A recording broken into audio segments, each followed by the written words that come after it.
রহিম। আসসালামু আলাইকুম রহমতুল্লাহি ওয়া বারাকাতুহু।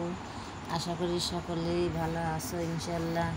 আমরা ভালো আছি। দেখো, এই যে আমার কষ্ট করা জীবন। আমি আলু ভর্তা দিয়ে ভাত খাবো, আলু ভর্তা করব।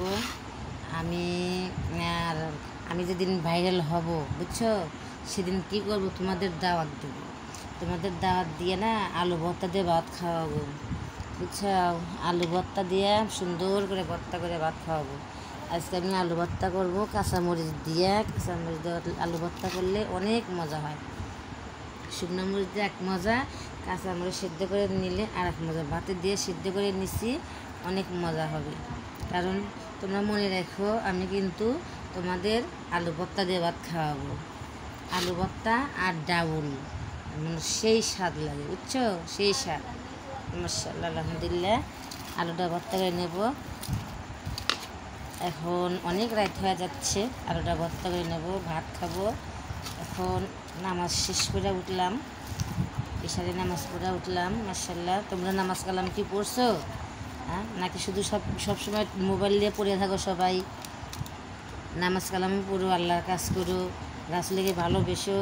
কারণ আল্লাহর কাজ না করলে কিন্তু জান্নাত পাবে না, আল্লাহ পাবে না। হ্যাঁ, আল্লাহর কাজ কিন্তু করতে হবে, বুঝছো। এই সরষের তেল দিয়ে দিচ্ছি, খাঁটি সরষের তেল। মাশাআল্লাহ। দেখো, সরষের তেল বেশি করে দিচ্ছি, কারণ আলু ভর্তার ভিতরে কিন্তু সরষের তেল বেশি করে না দিলে পরে হয় না। মাশাআল্লাহ, আলু ভর্তাটা হয়ে গেছে। দেখো, আমার আলু ভর্তাটা হয়ে গেছে। আমার জিভে পানি আসতেছে, একটু খেয়ে নিই আগে, দেখি কেমন হয়েছে। বিসমিল্লাহ। সেই মজা। ঝাল হয়েছে। আলু ভর্তাটা খেলাম, অনেক মজা। যদি আমার আলু ভর্তাটা তোমাদের ভালো লেগে থাকে, তাহলে অবশ্যই আলু ভর্তার জন্য একটা লাইক করে দিবা।